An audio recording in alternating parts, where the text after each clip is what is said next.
Hi, welcome to Restrocast. Today, my guest is Samer Hamdi, CEO of Big Mouth Concepts. Samer is somebody who I will call a creative entrepreneur, man of many talents. I still feel that in almost like one hour plus conversation, I could only scratch the surface of what all Samer packs. But in this conversation, we talked about you know him starting as early as age of 15, throwing uh, you know a music festival back in Beirut, to he starting some of the most loved nightclubs early in UAE, to creating Akiba Dori, which is not your usual Japanese restaurant, but still, as Samer calls it, it's the local Japanese restaurant in Dubai. Samer's conversation made me reflect on a lot of tenets of entrepreneurship. Somebody who broke open the doors to really create what he wanted to build. Somebody who's not shy of hustling or asking for what he thinks he can bring to table. Very very high ownership. Uh, Talks about not getting paid a fixed income or salary from the age of 22, and believing in delivering the value before you take something off the table.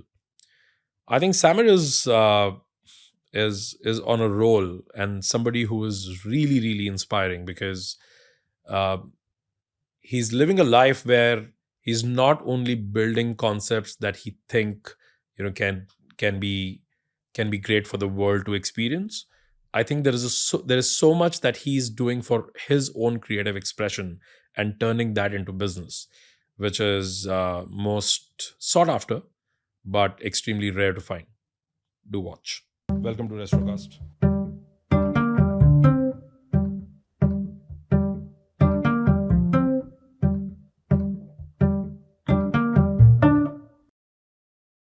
Samer, welcome to Restrocast. Thanks Thank for agreeing to do this. thank you for having me. We know about Akiba Dori. We know about some of your businesses, and as we were chatting behind the scenes, hmm you are into other things as well. I am going to explore all of it, but I want to start from where it all started. Tell me about your early years. Where it all started, wow, if I want to go really far back, I'd say my first real conversation about setting up a business or doing my own thing, I was probably 15. Wow. Bored one summer in my hometown in Lebanon, and had a lot of friends used to come up and visit me from Beirut because it was summer, everyone was off school. And I wanted to do something to make some money. So I asked my dad for like $1,000. I'm like, he's like, what do you need $1,000 for? Like, what are you doing? He's like, oh, I'm like, I want to throw a music festival. So called up a couple of friends. My buddy Sam, who lives in London now, he had a band called Negative. They're an amazing, amazing rock band. Like, come up. A guy called Mad Jam, who became one of the most famous DJs in the Middle East now. He's based in Lebanon still. He lived here for a while. Called a bunch of people. A band called Scrambled Eggs, like the first Lebanese indie rock band. Brought all these people together. Rented a sound system from a guy called Miled. I'll never forget this guy in my life because his depot where he had all the sound systems smelled like zatar. So it smelled like time. So every time you switch on those speakers, it was literally an explosion of time, which was the most hilarious smell ever coming out of a speaker. Ironically, I got into that business here in the future, but we'll get to that later if we do. So I threw a music festival, and I had a hip hop crew. I had a bunch of DJs. I had a bunch of rock bands, and obviously didn't make any You money. managed that in $1,000? Yeah, yeah, because and I even arranged, like, it was crazy. I mean, when I'm 15, I arranged like transportation from like 2 locations with buses, and sold tickets, sold mixtapes, sold merchandise. It didn't make money, obviously, but it was a nice little. It was cool, like organizing events and putting that together. So And you're organizing this as an independent guy, or was it like part of the school, or? no, this is just me bored in the summer. This Mm, wasn't like mm. a. It was called Rap Rock and Rave. I still have the poster somewhere. So we made these flyers, Rap, photoshopped rock, and them. rave. Rap Rock and Rave. I like it. So yeah, I mean, I had help from my friends, obviously, but we were a bunch of kids. Like we weren't, this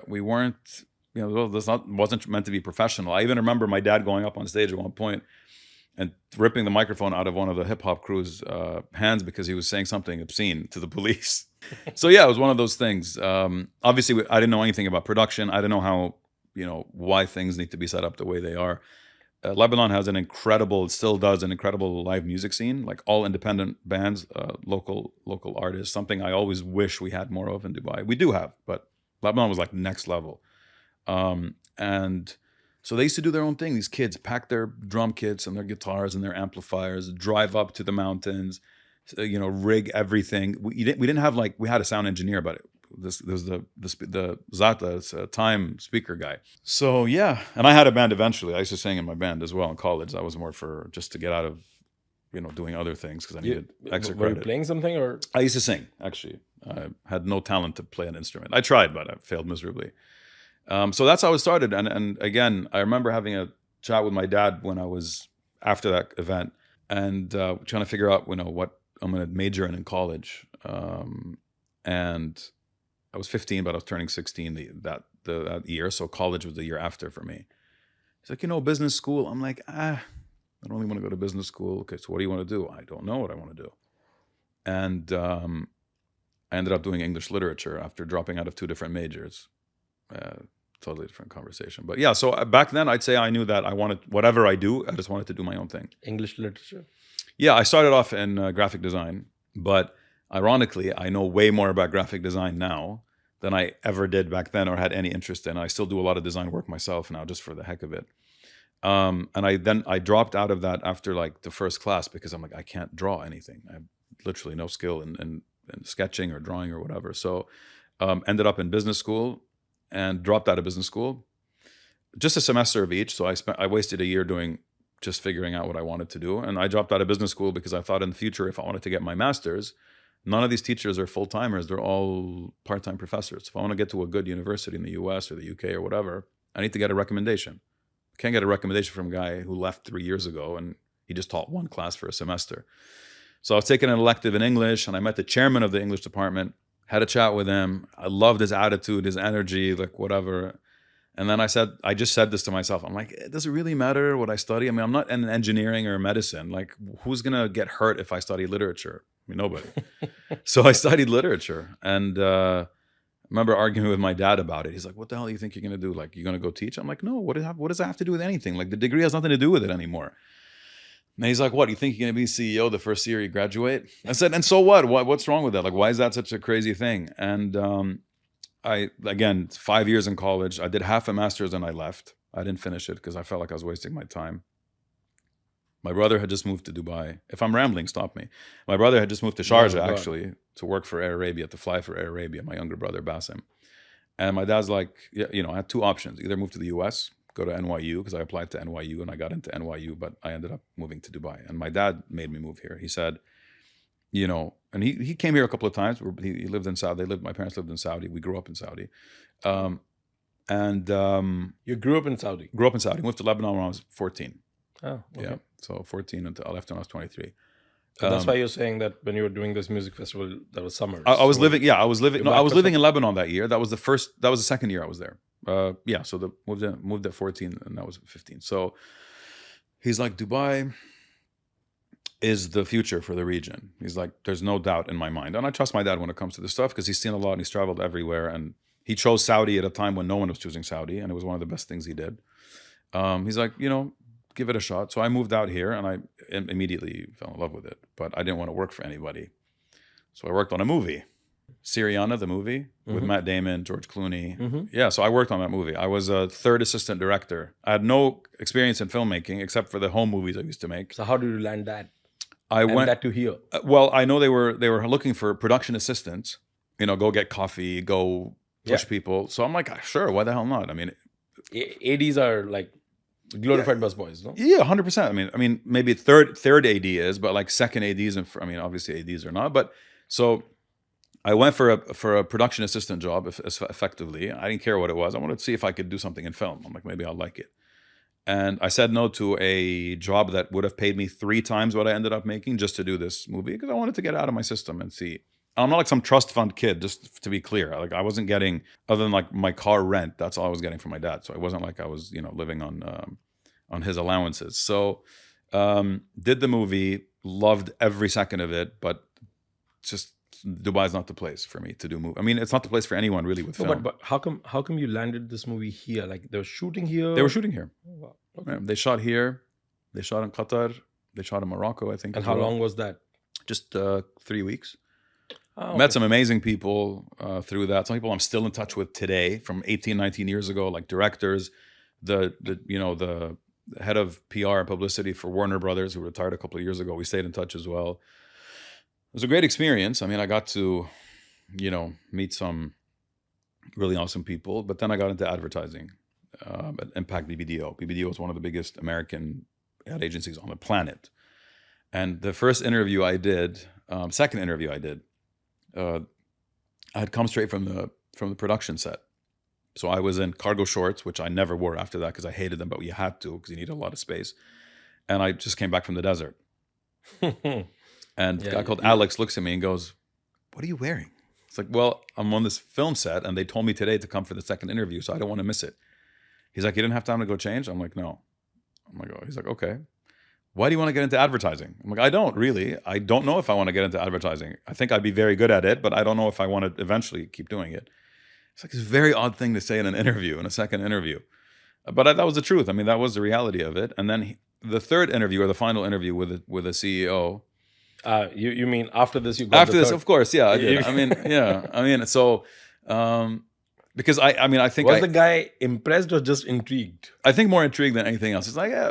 And then the CEO says to me, Alex, who's the head of client servicing, awesome guy, lives in Canada now, originally from India. He told me he won't stick around. I'm like, okay. But I'm saying, like, what you want, like, who's going to guarantee that they will, right? You might not want me around. So it's two-way street. So we got to see what happens. I quit 6 months into it. I had the biggest account in the country, probably, Dubai Holding at the time. So I was an account executive making like $6,000 a month, promoted me half a time and another half a time in those 6 months just to keep me interested. Just me and one guy running all 4 accounts.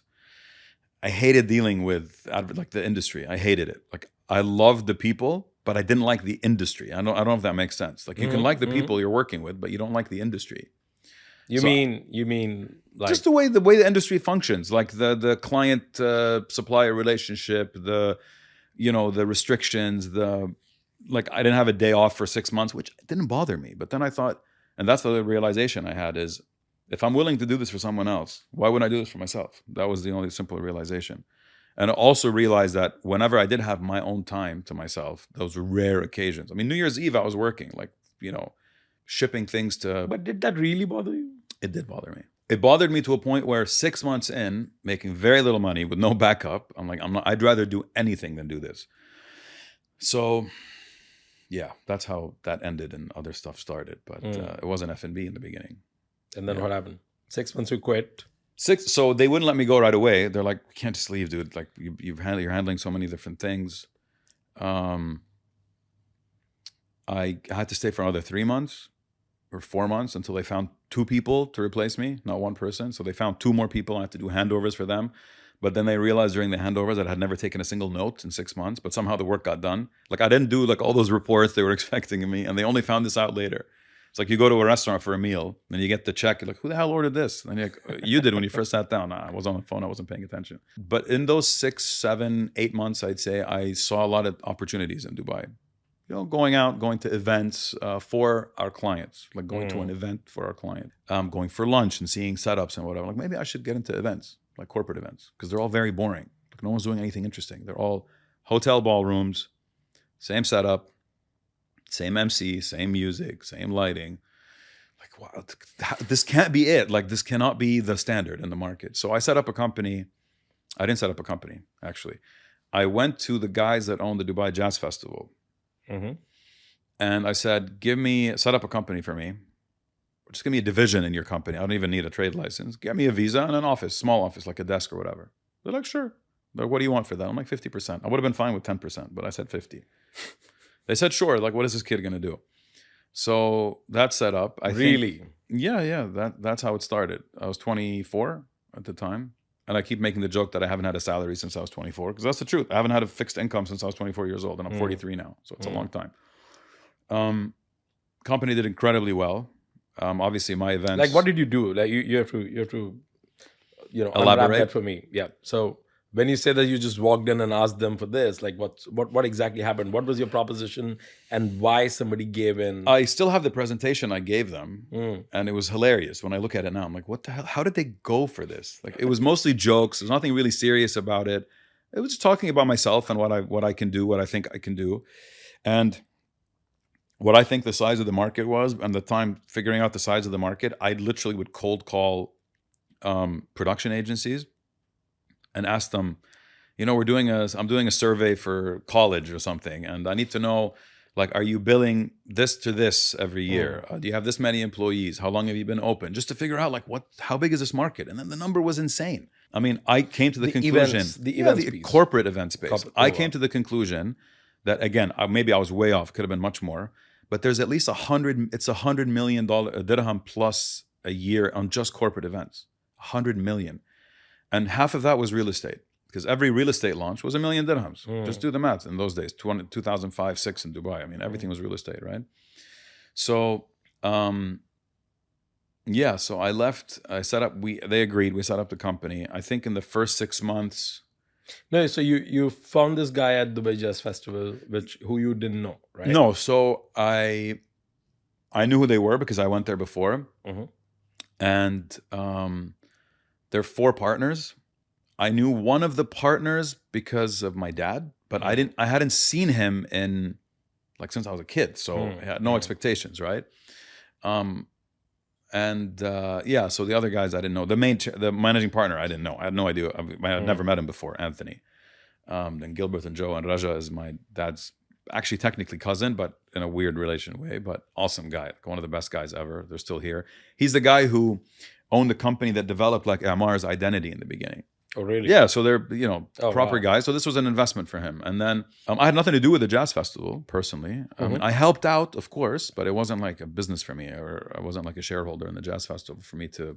And you basically pitched that you're going to run the corporate events and new events, exactly. So I'd be the managing partner of the corporate events company. Their cost was my visa. So what, 2,000-3,000 dirhams. Office was already there. The team was already there. And you said whatever you're going to make, you take 50% of that. Profits, yeah. So I think in the first 6 months, I made more than some of the bigger events would make in a year or 2 years in the first 6 months. Oh. Yeah, I remember taking my checks to go to the bank, and people, like the person at the are you buying a house? I'm like, yeah, sure. Are you buying a fleet? Like, are you buying some cars for your company? Yes, sure. That's how much money I was making. So it was an insane business for a couple of years. But while I was doing that, I didn't believe in single source of income. I wanted to do other stuff. So I invested with a couple of friends who were doing different things all over the world. I mean, not all over, some in Lebanon, some in Canada specifically. Maybe 2 or 3 sizable investments for my age, I'd say at the time. Probably more than I do now. I mean, actually not more, but... Tell me, what did you do? A friend of mine had an idea for, like, a retrofitted regulator plug for, like, old equipment that consume too much electricity. So it kind of like it's like an early on smart device. Ended up selling for all the money we put into it over 2 years to Samsung or something. I forgot who he sold it to, but I just made my money back, the same money back, like 2 or 3 years later. Another thing in Beirut was most random thing ever. I don't really call it an investment because it was more like my investment would be like buying things or renting out the field. Was a rugby team. Like a professional team? Yeah, the Wolves, RLFC. Lebanon had a rugby league. So we had my buddy Michael, my college friend, founded a club called the Wolves. It still exists, still competes professionally in Lebanon. Local club. Yeah, local club. Playing nationals. Competing in Lebanon, like top 3 club in Lebanon, like now. Okay. So I'm still on the board somehow, but so that happened as well. So you invested in the team? Yeah, I mean, again, there's no real investment. It's more like, we need uniforms. I'll pay for the uniforms this year. We need to book the field for this many months. I'll book this. I did the same thing with a team in Boston called the Boston 13s, also a rugby league team that also Michael, my buddy, was involved in, and did the same thing. So I was like kind of the sponsor slash. What was your age then? It was 27, probably 28. Yeah. 27, 28 was probably my peak for my 20s, because the events business was doing incredibly well. I'd do 6 events a year, and the numbers were crazy. I didn't have to do more. But then 2008 started happening, 2009 happened, and the You event mean budget. you mean the The global global, meltdown? yeah, Wall Street's gift Yeah. to all of us.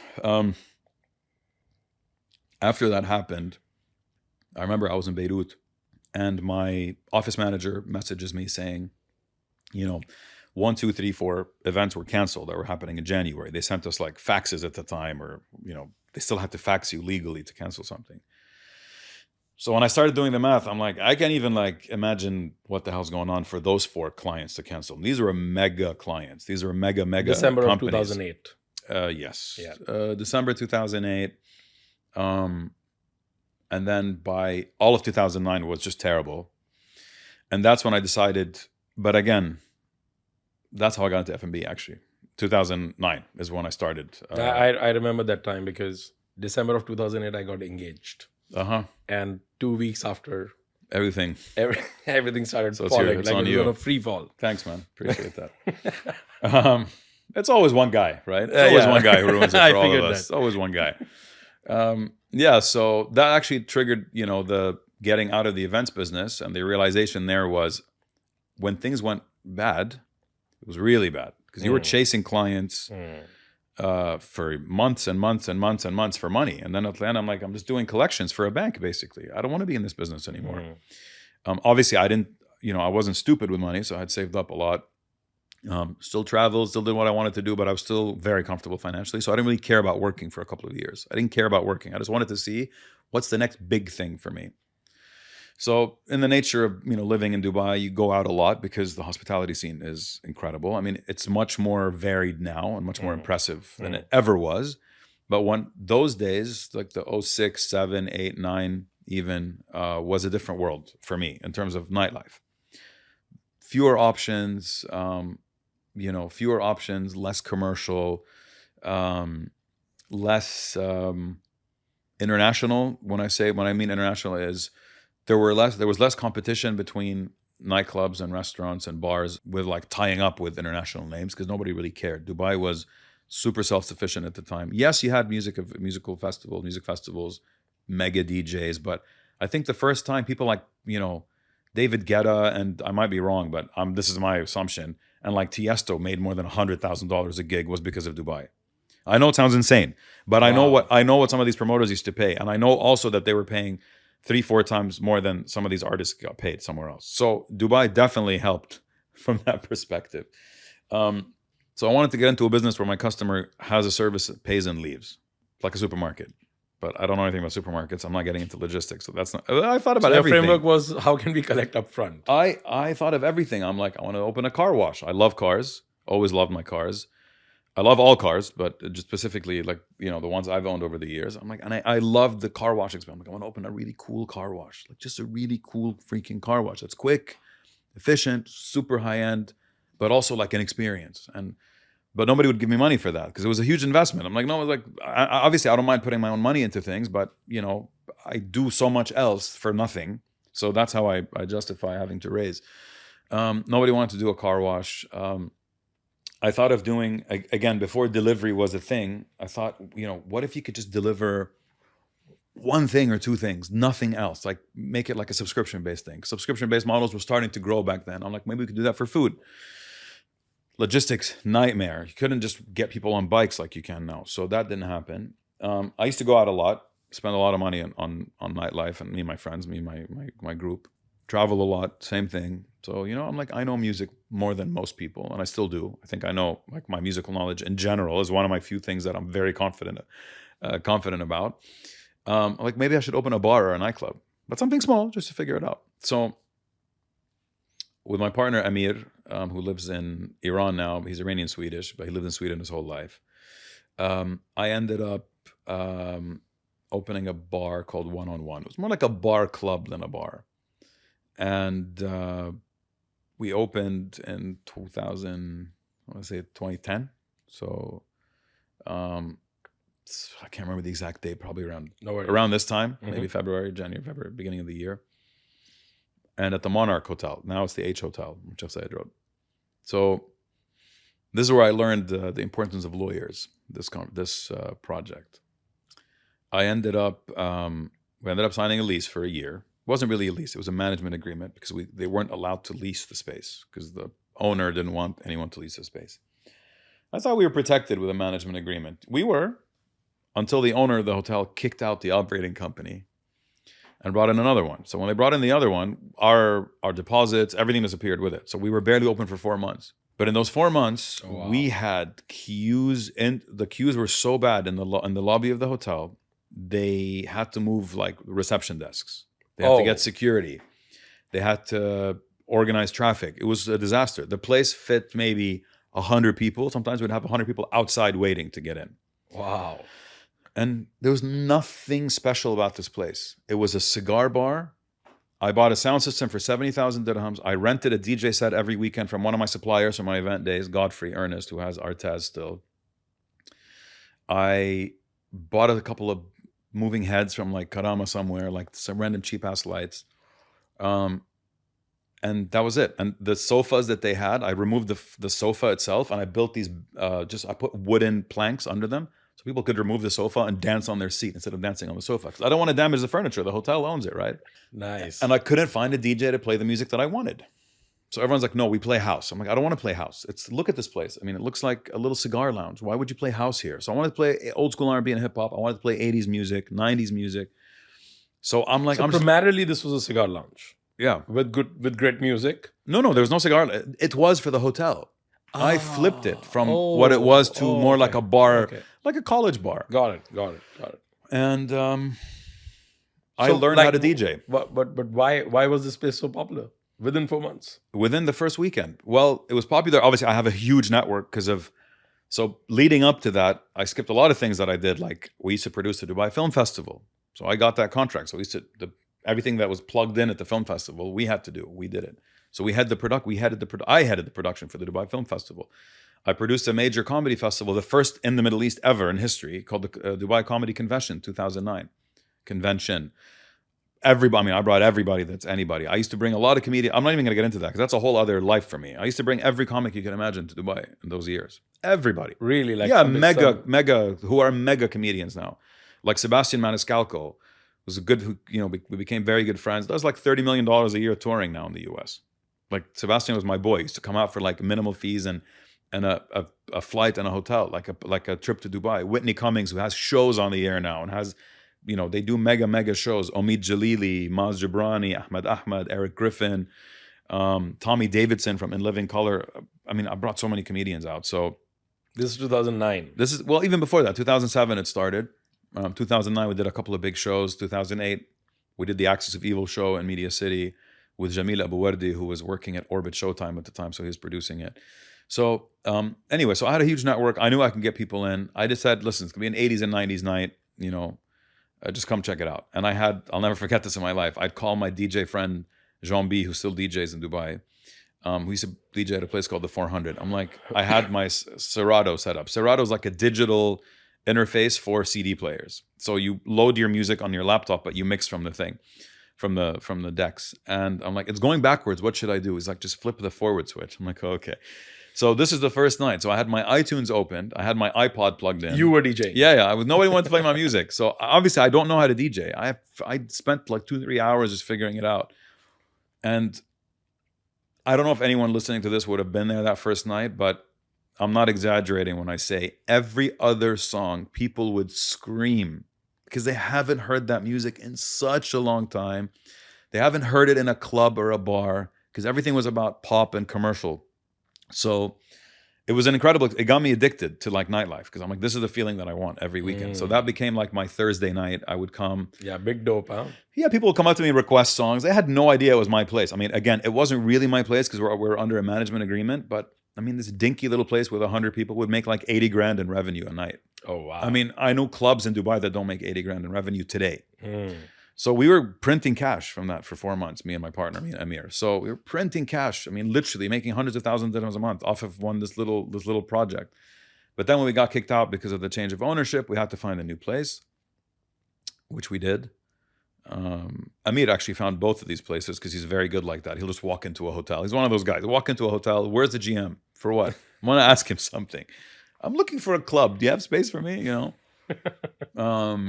And yeah, so then we went on to Republic. I love those kind of guys. Yeah, he's a hustler. Yeah. So that's how it started. So it started with So one-on-one, you said, right? was the first bar. Yeah. Okay. And then what happened? Like, how did you fall into the rabbit hole of F&B? F&B. Then a club called Gold, which was downstairs in the same building for like, I think less than a year. Sold it. We sold out of it eventually. Then Republic, which was a more mature, sexier version of one-on-one. So it was also 80s and 90s, 2000s music, dance, hip hop, and R&B, the whole thing. No house music was ever played in that club. Had a upstairs floor that had live music. I'm obsessed with live music still. So put a band up there. So a couple of nights a week we had live music upstairs. Downstairs was the club. Used to open only Thursday and Friday. What building is this? The Address Dubai Mall Hotel, which is now a Kempinski. Mm. So, but through doing that, I met a guy called Stefan Viard, who was a GM of the hotel at the time. Became a super close friend of mine. I mean, I just saw him last week when he comes to Dubai, he'll see like 5 people. I'm probably one of them, if not less. So, and we go to Paris, we see him. My wife and I, my kids stayed at his hotel, the Esso, twice in the last 2 years. Became very good friends with him. And that also, so the first thing I told you about one-on-one was you learn that you need lawyers because sometimes agreements can mess things up for you in the future. Meeting Stefan, the GM of a hotel, working for MR Hospitality. And MR are notoriously tough with stuff. I remember negotiating with a lawyer thinking, I don't want to deal with these people, but then he made it work. He's an example of what a hotel leader or GM or managing director or CEO, even of a group, should be like. So, not a stickler for the rules and by the book, just about problem solving to an extreme, I would say. So he made it fun for me. He made nightlife amazing for me because that's the kind of person you want to be dealing with. Because you're not just paying rent to this hotel, right? They can kill you if they want. Hotels have so much power in Dubai when it comes to nightclubs that operate within them that if the GM of the hotel decides they don't like you, they could do so many things and you can't do anything about it. You can't go sue them. You can't go, it's very complicated. So that's why I would say it's very crucial to ask people about a GM of a hotel before you go and sign anything. I know it sounds insane, but if I'm going to open another nightclub, and I did actually, but the first thing I'm going to look at is who is the GM? Who's leading this place? Because I had an experience with a GM, and I won't say who or which property, which mega international brand, but who destroyed our business purposely, almost to the point where, they would work against everything we were trying to do, and damn, that's yeah, like close off entrances or delay things or just find excuses because they were not happy that venue was more popular than the hotel in terms of PR. So, but you have these characters, and that's why it's really important, I think, to know the people you're working with. Because I think the first thing that you said about the GM that you're talking about. Sorry, I missed the name. Stefan. Yeah. I think that's amazing to have such people in life in general. I mean, in hospitality is like just one example, right? But when you said that not the stickler for rules by the book, but at the same time, look at the problem and then like go to every limit to just make it happen. 100%. You need those people, especially when you're in a position of weakness. When you're in a position of power and authority, you don't need those people. They need you. But when you're in a position of weakness... And you want to be that person for somebody if you're in power. Of course. You have to. I mean, it's just the way it works. And sometimes, power changes and weakness changes and struggles change and successes and failures. It's not one road and that's it. It's not even a roller coaster. I don't even know how to explain it. It's a rainbow road on Super Mario Kart. So having him as also I'd say a bit of a mentor, although we're the same age, but he was so much more mature than I was. I mean, I was living in the hotel at the time. Like I lived in the hotel. So living in the hotel, it was, great for me, but he's like, you don't want to get your own place? Like you made so much money. Why don't you go buy a place? I'm like, real estate's not for me. It's still not for me, by the way. I'm still, 43, still haven't bought a place here or anywhere for that matter. So plus one to that. Huh? Plus one to that. I mean, I still am not able to wrap my head around real estate as an investment in general. Having an investment, just being locked into one place for me. I moved around a lot. So anyway, so I think, that helped me be a bit more aggressive in my future in terms of expansion, in terms of, building something new. And then we opened a place that people still miss till this day. And this was not with Amir. Amir had left, moved to Sweden at the time, but with one of my good friends from Beirut, Ziad Kamil, who owns Kouklé, who founded Kouklé in Lebanon. And he founded Go Brands as well here. It's like this, he was like the first person to do delivery only properly. Mm-hmm. Like did delivery only brands like someone who's been doing it for 50 years, but he did it in 2 years and ended up exiting as well. Ending up selling the business as well. So he's got two branches of Kouklé, which is a French bistro born in Beirut that he developed while he was still working at Leo Burnett. It's an ad agency in Beirut. Yeah. And he has a very similar story to mine as well, by the way. You should have him over at some point because he started off like same thing, throwing parties when he was a late teen and open a bar and he's done so many things in Lebanon before moving out. So he moved out so we can open a business together here, which we did. So I co-founded Kouklé with him, then I sold out later. And we opened a place called Stereo Arcade. So Stereo Arcade. Stereo Arcade was exactly what it sounds like, stereo sound. So you have a bar, rock bar on the right, nightclub on the left, and an arcade in the middle. Wow. So it was a pretty cool space. Old school games on very modern machines. Rock bar playing live music 7 nights a week. Some nights 2 bands on. So, to put things into perspective, I don't know if you know this about Dubai, but you have to get licenses for musicians here. So if you're performing, it costs the venue like 1,000 dirhams a month for your permit to perform as a musician, as a DJ, as a speaker. Oh, wow. Yeah. So As a DJ as well. anybody performing. Any yeah. artist. It's just to have some kind of regulation, right? We would spend around 40 to 50,000 dirhams a month on licenses. That's how big this place was. It's 8,000 square feet, but that's how big it was. You mean like So we had almost 40 like performers.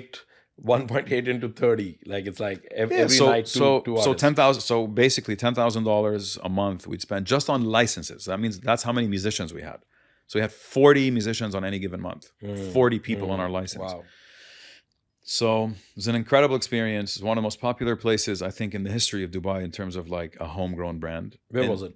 At the DoubleTree in JBR, DoubleTree Hilton Hotel. It's a great hotel, amazing location, but JBR is notoriously difficult with traffic. We still made it work. We used to get 1,000 people plus a night in and out. If you weren't at your table by 10:30 p.m., we'd give away the table. People were partying by 11 p.m., which was very weird for Dubai back then because people used to go out at 1 a.m. So we changed that mindset. And you don't understand how difficult it is to change the mentality of an entire industry in the sense that other clubs were letting people show up at 12 to their tables. No problem. 1 a.m., you still get your table. I put a cutoff at 10:30. You get in or you're... If you're not at your table by 10:30, you're not getting your table. I'm giving it away. And it was insane to do that, to be honest with you, because people are like, you're never going to survive. You're going to get killed in the first month. By 11 p.m., on any given weekend night, we had a party going on in there. It was a nice, freaking great, it was a great event. It was like a great fun night. If you go to a club at midnight, by the time you get into the mood, it's 12:30 and you're leaving by 2 anyway, 2:30 anyway. So you get 2 hours of partying. You're not creating a vibe for anybody. I'm not saying other clubs didn't do it successfully. I'm just saying it's more compressed. Yeah. With me, I wanted people to come, have a great time. If they want to leave early, leave early. That place was financially a huge home run the first couple of years. Obviously, eventually it died because that's what happens with nightlife. But I mean, not what happens, but it happens when you don't rejuvenate or refresh or change a little bit. But isn't that tough? Like if we go a little deeper in that, I think the problem with nightlife and especially clubs is that there is a shelf life, and shelf life is short. Like very few clubs actually live through the test of time. So what's the economics? I can't think of a lot of places in Dubai that are more than 10 years old. Yeah, I mean, for example, I don't know how popular it is now, but for example, Lock, Stock, Barrel, I think that lived through the time, I think. Lock, Stock, and Barrel, I think they opened a year or two before Stereo, so I'd say 10 years now, probably. Correct. But they're not really a club, right? They're more like a bar. They have clubby elements, but I mean, I don't know if they've changed recently. I will call it. They're more clubby now. Yeah. I mean, when they opened, it was more live music. That's what I used to go for. Live music on their nachos. So, but you've got places like Rock Bottom that's been around for, I don't know, 15, 20 years. Shochos in Dubai Marine's been around as long as I've been here and before. So 20 years maybe. But those are not nightclubs. Nightclubs are a lot more sophisticated in terms of setup and I think lifespan. White, the AdMind, Tony's project that's existed in Lebanon for 2 decades, probably, maybe longer. Yeah, it's been around forever in Lebanon. Oh, Yeah, the one in Dubai has probably been here 15 years or 14 years or 13 years. So, but again, that they are an exception to the rule, that group, in terms of nightlife. Sunset Hospitality, exception to the rule in terms of hospitality in general. You have a lot of groups that I believe have broken the molds a little bit in terms of forget success. Success is completely relative. Like what people view as success is very different to what I view as success. So I'm not going to get into that.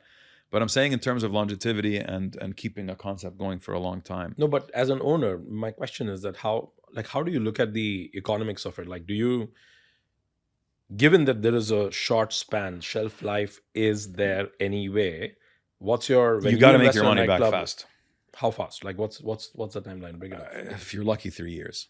And In that form, right? If you change it up, like I wanted to do, I wanted to completely rechange Stereo Arcade and something else 4 years later. Couldn't get the support for it, so we didn't end up doing it. Ended up just closing it down. We didn't renew our contract, and luckily we didn't because COVID was around the corner. So we ended up just leaving that space, and it stayed empty. That unit stayed empty until somebody took it like a couple of months ago and opened. Imagine, it stayed empty for 4 years. oh wow, who took that place now? I don't know what it's called. It's some axe throwing bar. Like Yeah, those. in Doubletree. Yes, Doubletree. Oh, okay. So This was not the Trader Vic's place, right? Trader Vic's is the Hilton JBR. This is the Doubletree. It's next to the Sheraton. It's all the way on the other side. Oh, okay. Next to the address. Okay, I Marina. thought Hilton. Sorry. No. Got it. It's a Hilton. It's a Hilton Got it. property. Got it. Yeah. Obviously, dealing with the Hilton, for example, first time I deal with like a multinational American company, they do things very differently to the local operators. So, getting ordering something is like a contract with them, which you respect, right? Because more often than not, you get into an agreement with a local landlord that is more relaxed. But when things go bad, they go bad for all of you.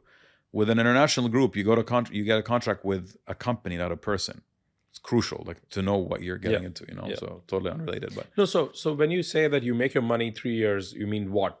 your return on investment, Buy operations, yes. and then you exit? You can't exit. Either you stay and you keep refreshing it if it's a nightclub, or you. Very few people here sell nightclub brands. Exit nightclub brands because it's not really very easy to replicate. Very few nightclub brands around the world were franchised. Just look at it historically speaking. There's 3 or 4 mega brands like Pacha and Space Ibiza. Maybe went to a couple of places. Cafe Del Mar, but not very successfully. So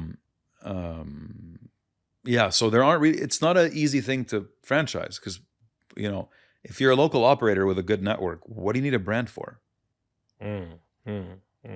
Iris and White, these places that came here from Beirut, they're Lebanese brands. They came here with their owners, and they targeted the same audience they targeted in Lebanon. So you had that already. But with most nightclubs, they're mostly homegrown brands. Anywhere you go, very rarely will you see a franchise in a city that doesn't need a franchise. So you got out of it just shy of COVID. Yeah, just like a year before. And then what happened? I had opened Akiba Dori. I had opened Kouklé with Ziad and it sold out. I had opened Akiba Dori right before COVID, I think 2 years before. So 2018, I had opened Akiba. And it was going really well. Obviously, it was a great brand. And in those 2 years, I was trying What's the story with Akiba Dori? Like why? I wanted to explore food rather than just nightlife because all I had done is nightlife. Was Akiba Dori the first food? No, Kouklé was the first, but it wasn't my brand. It was a brand from Beirut, but I was a co-founder here. But the main guy behind it was running the show. I had, other than PR, people still message me when they go there. They still think I'm involved. Other than my PR in Dubai, which was and still continues to be, I hope, pretty effective and decent. I didn't really get involved in anything. I'm not an operator. I don't actually get into the operations. I have zero interest in that part of the business. I like to create. So Akiba Dori for me was, I wanted a casual but quality casual Japanese. Everything here was either fast food or fine dining. There was nothing really in the middle.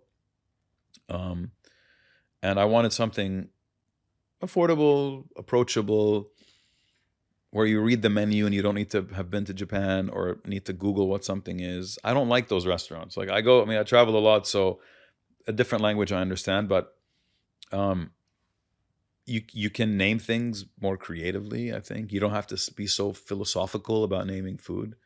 Like I always feel like when you're trying that, you're just trying to justify your prices more than anything else. Simplicity is always going to be king. I think it makes people want to be more comfortable in their dining. So I wanted that experience in Japanese, and I wanted a Japanese restaurant that doesn't look like every damn Japanese restaurant that was open at the time, or every Japanese restaurant that I've ever been to looked exactly the same. And most of them continue to look exactly the same. Everything's wood, everything's dark. You know, I don't want to do wood and darkness and, more Zen. I wanted a fun Japanese concept. And I've never been to Japan. For people that have never been to Japan, that always were curious or watched enough manga or enough anime or played enough video games like me to imagine what Japan would look like for them. So I was inspired by Akihabara, which is a district in Tokyo, which is called the Electric City or Electric Town, where like all the manga cafes are, all the video game cafes are, all the otaku hang out, all the maid cafes, but that's not a conversation for a podcast. Like it was like the weirder part of Tokyo, and it's also very colorful and very bright and lots of neon signs everywhere. So I just imagine this fake indoor alleyway, and you walk into this fake indoor alleyway and you've got different things on your right or your left, and you could order something from anywhere. Kind of like a food hall. I mean, there wasn't really a food hall in Dubai. When we first launched it, I positioned it as an indoor alleyway housing a kind of a fake food hall. And then I do genuinely believe it was a perfect timing for it, because we also did Tokyo-style Neapolitan pizza there, which was the first time anyone's ever tried it. And it was a huge hit in the market. Like, just like a lot of brands and a lot of places were inspired by Stereo Arcade, and there were a lot that were, which is normal, right? We get inspired by other people. A lot of places were inspired by Akiba Dori. I mean, when I go to some places now and I think, this is 100% me. Like, I like that that's happened. I feel like if you're able to break the typical design language in an industry just for a little bit and make people think, you know what, why don't we just freaking try this? Like, why does everything have to be so monotone and classic? Like, why can't we be a bit, weirder with design? I put a Japanese lantern, a typical classic looking Japanese lantern above the bar in Akiba Dori. So everyone that walked in were like, okay, so you did do something traditional. Then I'm like, have you looked at it? Then you look at it and it's Godzilla, which they would never put on a lantern, like destroying a city, these girls running, geishas running around. It's a very weird, odd, awkward. I mean, Japan is weird and awkward in the best possible way in terms of design culture. But this was me taking something very traditional and making it whatever. Making it more like just doing little quirky things. And obviously I don't do this alone. I have an amazing designer I work with. I mean, he's Parolio. He's like my guy, So, I developed the concept first, like the concept in my head. It's not him doing the concept. Has he been to Japan? He's been to Japan. But Akiba Dori looks like nothing out of Japan. It would work in Japan, but it would be weird for Japan. Not weird, but it wouldn't be what people would expect, because it's not really Japanese food. Like, we don't have Japanese customers. It's not meant to be traditional Japanese. It's more my version, or Billy, the guy who our ops director who created the menu. It was his vision of what we wanted to do. So, yeah, it's been an interesting experience. So that was 2018. That was 2018. Yeah. All right. And after that, opened a few more, closed one, didn't work out. Opened in Saudi, franchised to Saudi. Akiba Dori? Akiba Dori. Opened two. One of them was just for the Riyadh season, so we didn't do it a second season. We just did it for one season. And we opened in Jeddah. That was a pop-up. And we did it in Jeddah. Jeddah was a very difficult experience in general, just dealing with the local market and not fully understanding the local market. It's a lot more price sensitive than Dubai, Saudi, a lot more, infinitely more.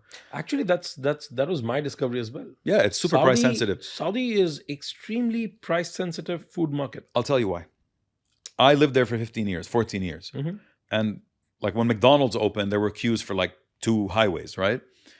For us to go to a family, we used to do a family brunch every Friday, or I forgot if it was a Friday or a Saturday, but Friday, to Al Khuzama Hotel, which is like the equivalent of a Four Seasons. That was like, and it was a brunch. That's all you had for high end in Saudi, was brunches at hotels.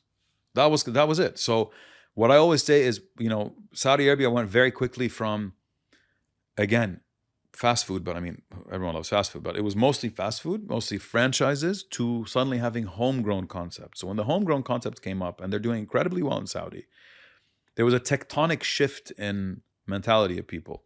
They're like, if the homegrown brand can open and charge lower prices, why would I pay this high-end brand more? It doesn't make sense. So if you're getting quality from a homegrown brand, you're more likely to support the homegrown brand. And if the homegrown brand is not charging crazy numbers, that becomes the standard.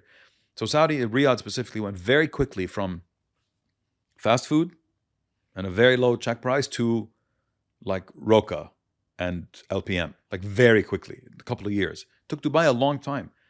I mean, LPM's like 13, 14 years old now, 12 years old, whatever it is. I mean, I've been going there since then, and it wasn't always as popular as it is now. Everyone started slow and built their way up.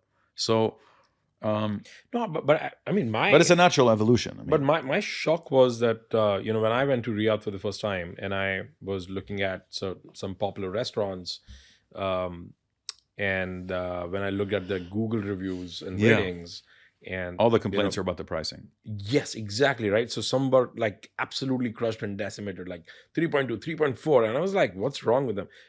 All the reviews talk about price, and that's and then I like went to a couple of these restaurants, and then I almost across the board realized that that was fantastic food. Yeah, it's just price. And I was like, oh wow, this market is. We made Akiba Jeddah cheaper than Akiba Dubai, although the VAT there is triple. So with the VAT, still cheaper than Dubai. People still complained every day, every single day, and it continues right now. I mean, we can see that. Look, Saudi Arabia is a mega market for everybody. I mean, there's no doubt about it at all. Maybe short term, Dubai won't feel it as much, but I think long term, there's no escaping that we're going to feel it for sure, because it's a beautiful country.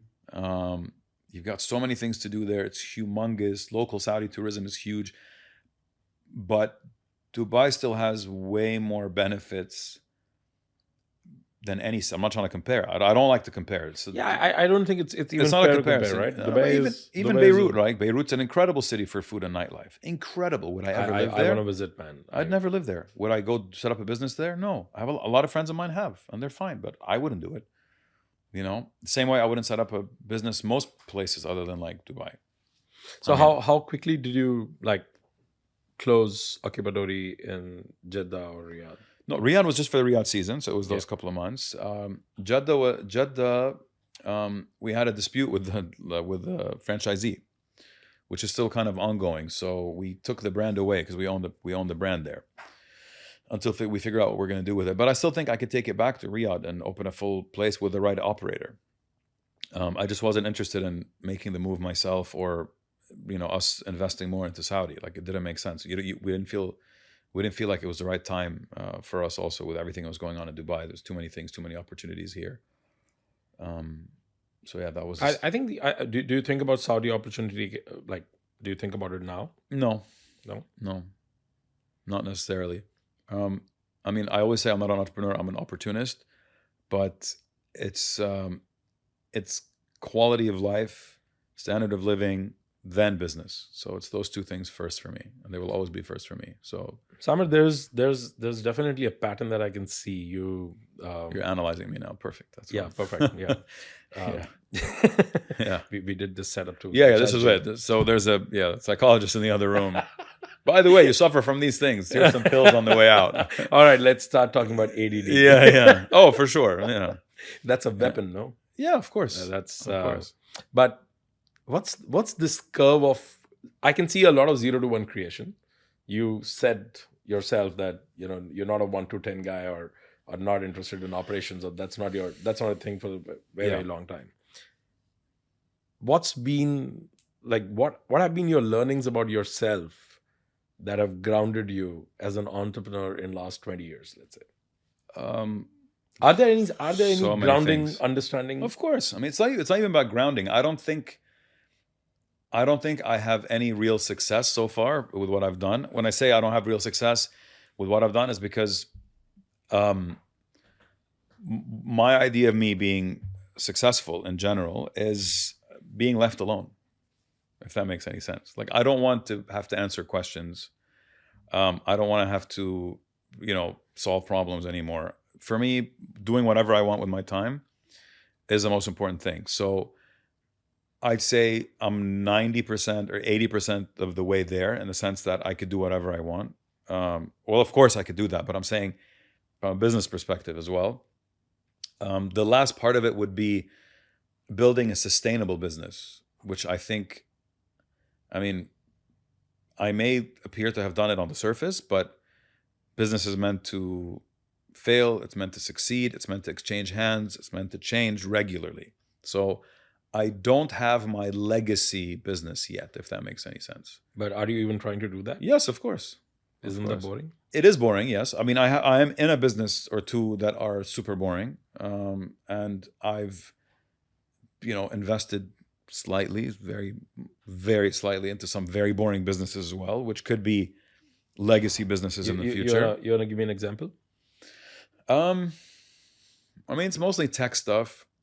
Nothing innovation in tech. Let's put it that way. I mean, they're both these big bets I have. Small but big bets, let's put it that way, are both in the US, and both could be game changers in their respective industries.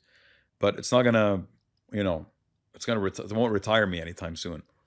Eventually, my legacy project will be a hotel. Will be a boutique hotel somewhere in Italy or somewhere in France, where I could open a kick-ass bar on the roof and a really nice coffee shop, breakfast place on the ground floor, 25 or 30 rooms, and I would just live there, like me and the family would just live in the hotel. That would be my legacy project, but not yet. Yeah, that's the legacy project, where I can just live there. I don't care about, like, money's irrelevant at that point. It's more about quality of life than anything else. Are there? I mean, I can see that, when you're talking about, like, too many things, from music festivals to nightlife to, has the volatility in what you want to create decreased? Has it increased?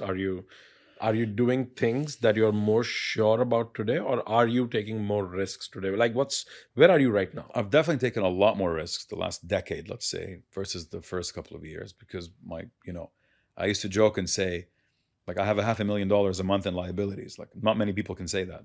I'm just saying, like, it's one thing that wakes you up, that humbles you, that makes you grounded. You're like, okay, the businesses have to make this money. It's not like, it's not a joke, right? Yeah. So, I think in terms of volatility, in terms of risk, I've had no aversion to risk whatsoever. In fact, I might be the complete opposite. I don't gamble, though, although I did get into crypto early on. I still am in some projects, not tokens, just to be clear. So I've invested in startups that are in the space, Web3 and crypto, and which you'd have to be an insane person to do, or people thought it was an insane last year, but 52K for Bitcoin today, so that's not too bad. Not upset about that, but it's about forgetting things easily. That's what I always say helps me a lot. So if I'm going to invest in something, and I'm not a nickel and dime guy, I'm going to keep chasing the founder. Hey, where's this? Where's that? You have to be able to forget about something for a year to let the people do their work, which is where I feel now. I'm like, I'd rather be the advisor right now than anything else. Like, I'd rather somebody has a business idea or has a project and they need advice. I'd rather be that person than someone who's just gonna go do it myself, if that makes any sense. I feel like, especially now with my experience with Sultan and Kinda Shatila, my partners in 11 Green, which is a burger joint that we opened together May of 2023, which is an incredible product. We already have 2 branches now. Sultan was a super corporate guy, was the chief commercial officer for Honeywell, so Fortune 500 company. Wanted to set up a burger joint, won a huge competition, went to the US, competed, came in 3rd at the World Food Championships with his burger. So huge, crazy story. Put on a supper club for 5 years called Tano's at 8, which was super successful.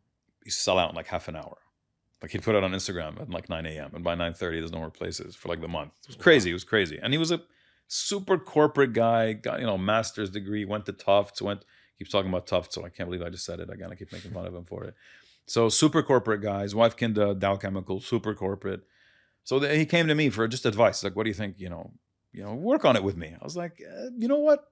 I mean, I've known him for a very long time. We were never very close, or as close as we are now. Now he's like a brother to me.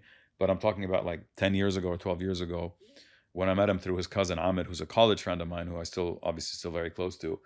I was like, sure. Let me see what happens. People have come to me in the past for advice all the time. And a lot of them have offered me equity in their businesses. And most of the time I said no. With him, I had a gut instinct that this kid knows what he's talking about. And he's going to quit his job, making a fortune every month to come and do this full time. Like, what kind of a guy quits a Fortune 500 company, chief commercial officer level, like CEO, like C-suite, to go like open a burger joint? No, this kid obviously has a lot of confidence in what he's doing, a lot of confidence And no in his plan product. B. Like, this is his. Yeah, I mean, so he quit his job. We launched the place, doing incredibly well. And the biggest learning for me, by dealing with him and dealing with Kinda, his wife, who's our partner, who's a dessert genius in bakery and stuff. So there's a lot of passion and a lot of love that goes into the food, is that I might be better supporting other people and not in money. He didn't need money from me. He didn't need any money from me. He didn't need zero money from me, right? But supporting in the sense that, just giving advice that may or may not be the right advice. Sometimes it's a little bit further away from correct, more like borderline wrong, but it still works. But I feel like I'd rather be that guy than be the guy opening more businesses personally. I mean, like, if I have the money to invest, I will definitely invest. If somebody needs help, I'll definitely give them help. If somebody needs somebody on a project for 6 months just to make sure they launch it properly, they've never done it before, that for me is a lot more exciting now than doing my own thing, creating my own products. Don't get me wrong, I have a folder of concepts that I've developed over the years that I've never done anything with. But after this experience and, speaking a lot of conferences and people coming up to me after not knowing how to scale or not knowing how to do certain things, that's why I set up Big Mouth Concepts. So Big Mouth Concepts is effectively I call it my creative consultancy for F&B. So hospitality. So I'm not a consultant. I'm not Booz and I'm not EY. I would never spend an hour writing a report. It would never happen for any amount of money in the world. Or jargonize your concepts. No chance. So yeah, exactly. So I think with what I'm trying to do with Big Mouth Concepts is help people who want to get into the industry, open the right doors for them, and either develop a concept for them if that's what they want, or help them fine tune theirs, or just give them free advice. I have no problem. Somebody calling me up, listen, I want to do 1, 2, 3. What do you think? It doesn't cost me anything. It's my time, right? I'm free to do whatever I want with it. So that's why I set up BMC. So that's the objective behind this, is to help other people that want to get into the business without being a typical stuffy consultancy with a guy in a suit and his PA reaching out to set up appointments. I don't want to be that guy. I can afford a PA. Who are you as a partner or as a leader? When people work with you, according to you, what kind of experience do they have with you? I don't think I'm a very good leader per se, because I don't necessarily like to lead people. I want them to be next to me rather than behind me. So if someone looks at me for leadership, that I'm not the guy. I'm not saying I can't do it. Like, if I need to do it, of course I will. But I don't enjoy that role. Like, somebody wants to look up to me, that's on them. That's their mistake. It's not mine. If somebody's like, oh, I'm really inspired by you, I don't know why, but that's on you, my friend. I didn't ask you to be. But in terms of business, I don't want someone who is behind me. I want people to feel empowered. I want people to feel like they need to make decisions and stick to those decisions. Because if I'm going to lead everything, I wouldn't do anything in F&B and hospitality. But the fact is that people need a leader all the time, right? Because they're not able to take the decisions. And so, and I know that you know that, right? So this is where my non-belief in democracy comes in. I think having leaders within the group or within the community is a lot more effective than having a single leader. I think one person saying, look at Dubai. Yeah. Look at Dubai. We have the royal family, obviously, that effectively leads strategy of Dubai, leads the vision of Dubai. But can you imagine His Highness like Sheikh Mohammed telling people what to do all the time? There's not enough hours in a day. He'd need to clone himself 16 times. The way Dubai was developed and the reason it's successful is Dubai runs like a company. Yeah, totally. 100%. So why would I run my company like a democracy or like a dictatorship? No, it's if the government here is running their business or their country or their city like a business. Abu Dhabi does the same. All the Emirates more or less do the same, right? We're giving you all the tools to succeed. If you have to keep coming back to me, I'm doing something wrong. That's why we have all these changes all the time in Dubai. Why do we have all these regulation changes? Because you try something, it doesn't work. If you want to fail fast, right? They don't let something drag on. So if I can't even learn from them, then it's terrible. Like, I'm not paying attention. So I want my business to be the same thing. I want the people running the business to run the business. So when you look at partnering with people today in any capacity, like be it an employee or you're a partner or anybody, what have you like?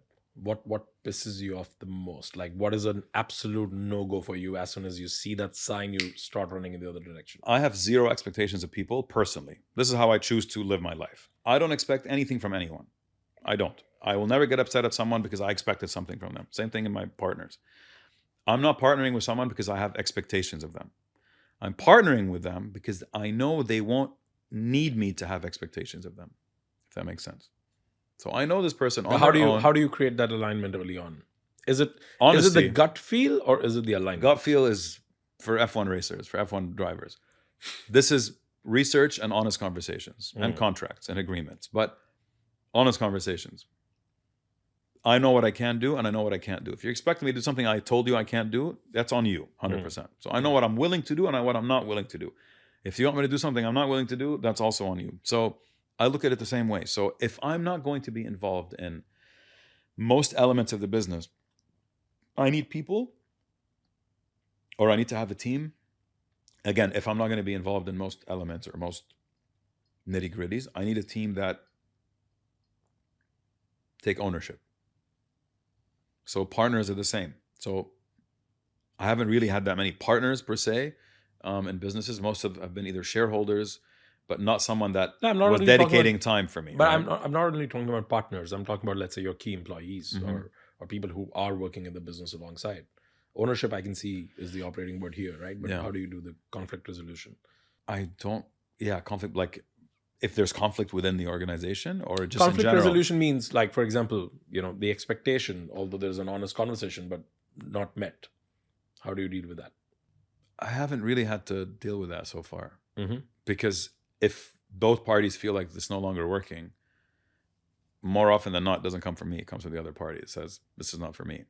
That hasn't really happened, but if it were to happen, that's how I would see it happening.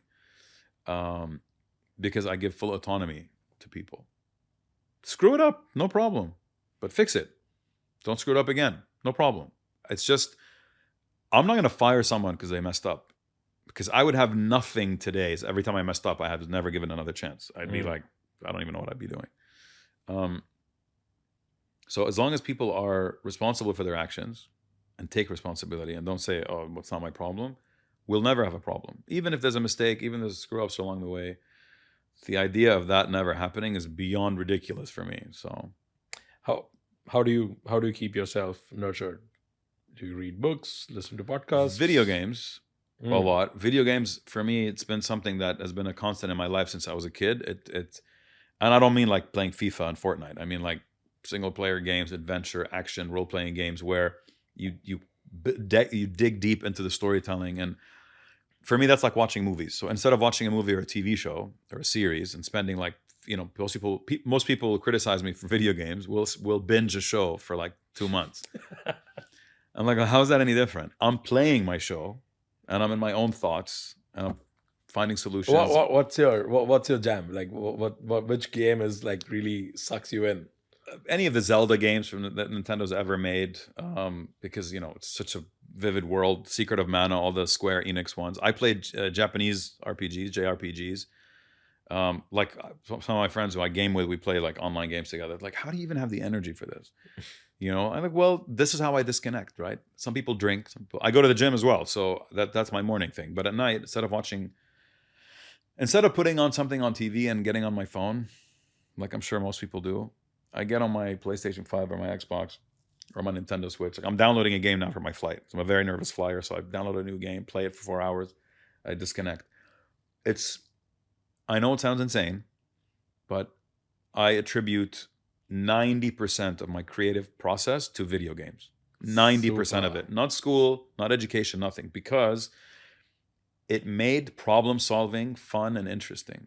So that's my connection with video games. And again, I'm not talking about Roblox, but if your kid likes video games, like my dad got me my first Atari. because he read somewhere that surgeons, he never wanted me to be a doctor, but like surgeons play video games, good for dexterity, hand-eye coordination. I was a mega athlete when I was a kid. I was in 4 varsities in college. I was super athlete. I didn't really play a lot of video games in college, but I still did because, to some extent. But that's my self-care. And I go to the gym, which is another self-care thing for me, and listen to music. It's simple things. Samer, this was a one-sided conversation, but that's your fault for inviting me here. Yeah, that's absolutely on me. Yeah, exactly. I told you it's on you. When I invited you over, my fondest hope was that you were going to do all the talking. Yeah, it's okay. It's okay. So thank you for that. It's okay. But Samer, this was quite enriching. Thanks, man. Phenomenal conversation, and I can. Apart from judging you a lot. Yeah, of course. And I hate talking about myself. I hate it so much. I don't know what to say. But that is phenomenal. I can clearly see that you have a lot more in the store in coming years than what you have done so far. But whatever you have done so far, that sounds so fun that post this, I would like to know, how do I explore your side of the world? Personally, would love to. Yeah. And thank you for being on Restrocast. Thank you for having me. Thank you so much.